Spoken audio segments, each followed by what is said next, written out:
बहुत बहुत स्वागत है अभिनंदन है आभार है आप सबका एजुकेशन इलाहाबाद के चैनल पर। मैं हर्ष प्रजापति उपस्थित हूँ आप सबके समक्ष अति महत्वपूर्ण जानकारी के संदर्भ में। बहुत ध्यान से वीडियो देखिएगा, सुनिएगा, समझिएगा। नई शिक्षा नीति के तहत ग्रेजुएशन जो है 4 साल का इलाहाबाद विश्वविद्यालय में हो जाएगा, ठीक है। और सेमेस्टर वाइज पूरा कार्यक्रम हो जाएगा, यानी 4 साल में 8 सेमेस्टर आपका रहेगा। लेकिन सबसे बड़ा सवाल जो आपको उसका जवाब भी कहीं नहीं मिल रहा होगा कि जो बच्चे पढ़ रहे हैं उनका क्या होगा। एक उदाहरण के रूप से मैं आपको समझाने की कोशिश करूंगा। विश्वविद्यालय के ही पिछले कुछ वर्षों का उदाहरण है, उसके समझ से मुझे लगता है आप समझ जाएंगे, ठीक है।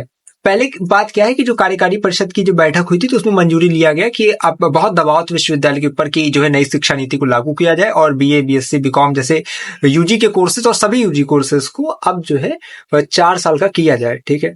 अब एक चीज में आपको ध्यान में रखना है कि आप लोग का जो ये सवाल है ना कि जो पहले बच्चे पढ़ ले उनके साथ क्या होगा, क्या उनका भी 4 साल का हो जाएगा। आपको अगर जिसको नई शिक्षा नीति नहीं पता है क्या चीज है, तो मैं इसको थोड़ा जो है समअप करके बता रहा हूँ, समराइज करके बता रहा हूँ कि मान लो जैसे अब 3 साल क्या है कि आपका वही सिस्टम रहेगा। चौथे साल रिसर्च की चीजें बताई जाएगी, रिसर्च मैथोडोलॉजी बताया जाएगा, जिससे क्या है कि जब आप पीएचडी करते हैं या एमए करते हैं, ठीक है, तो उसमें आपको हेल्पफुल रहे। क्योंकि एमए आप कर रहे हैं तो उसमें रिसर्च मैथोडोलॉजी आपको पढ़ाई जाती है। पीएचडी जब आप करते हैं तो आपको रिसर्च प्रपोजल बनाना रहता है, तो सब आपको पता हो सके, ठीक है। तो जो ग्रेजुएशन 4 साल करेगा उसमें चौथे साल यही सब चीजें सिखाई जाएगी, बाकी 3 साल आपका वही सिस्टमेटिक रहता है, ठीक है। तो ये चीजें रहती है।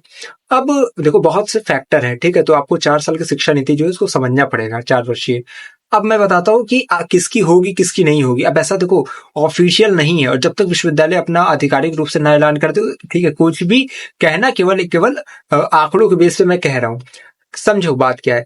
अब आज से कुछ वर्ष पहले जो है विश्वविद्यालय ने अपनी फीस वृद्धि की थी, ठीक है। बहुत ये मुद्दा बना था जिसपे विश्वविद्यालय में बहुत सी गर्माहट थी इस विषय पर कि जो वाइस चांसलर थी हमारी श्रीमती संगीता श्रीवास्तव, उन्होंने जो है फीस वृद्धि की थी। अब एक चीज आपको एक ध्यान रखना है कि जब फीस वृद्धि हुई थी तो जो बच्चे पढ़ रहे थे ऑलरेडी, उनको जितनी फीस देकर वो एडमिशन लिए हुए थे पहले, उतनी ही, यानी जो पहले सेकेंड ईयर में लगती थी, थर्ड ईयर में लगती थी, उनको वही देनी थी। एक फीस वृद्धि हुई किनके लिए थी? जो नए सत्र से एडमिशन ले रहे थे उनके लिए, यानी जो फर्स्ट ईयर में लिए थे उनको देनी पड़ी थी, उसके बाद सेकेंड ईयर में वो जब गए तो उनको देनी पड़ी। लेकिन एक चीज ध्यान रखिएगा, मान लीजिए जो बच्चा फर्स्ट ईयर में था, एडमिशन ले चुका था, उसके बाद यानी वो जब सेकेंड ईयर में गया तब फीस वृद्धि लागू हो चुकी थी, तो उसको उतनी फीस देनी थी जितना पहले लगता था सेकेंड ईयर के बच्चों का, ठीक है। जब वो थर्ड ईयर में गया तो उसको उतनी फीस देनी थी जितनी उस पहले थर्ड ईयर की लगती थी। लेकिन सीयूईटी यूजी मतलब सीयूईटी का जो नया उस टाइम पे जब बच्चे एडमिशन लिए थे तो उनको नई फीस देनी पड़ी थी।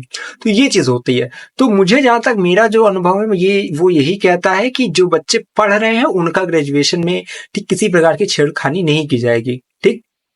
तो जो बच्चे थर्ड ईयर कर चुके होंगे उनका हो जाएगा काम, जो सेकेंड ईयर है, यानी उन सबका जहां तक मेरी जो है मुझे जहां तक लगता है विश्वविद्यालय के पिछले कुछ आंकड़ों को देखते हुए मुझे लगता है कि ये जो योजना है, ये नई शिक्षा नीति है, वो नए सत्र के बच्चों के लिए लागू की जाएगी, जो इस साल से ग्रेजुएशन स्टार्ट करेंगे। जिनका आधा अधूरा बीच में अटका फंसा हुआ है वो सब 3 ही वर्षीय अपना करेंगे।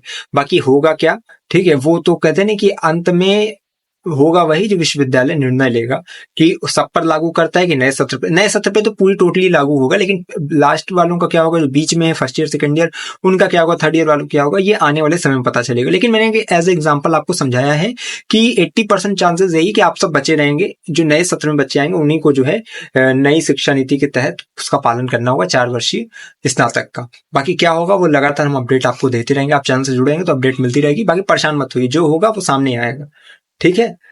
चलिए लगातार चैनल से जुड़े रहिए। इंस्टाग्राम टेलीग्राम की लिंक डिस्क्रिप्शन में। मैं हमेशा कहता हूँ लगातार जुड़े रहिए मेरे साथ। हमें विश्वविद्यालय के पास कोई भी खबर भी खास पहुंचाते रहेंगे आपके पास। बहुत बहुत धन्यवाद, बहुत बहुत आभार।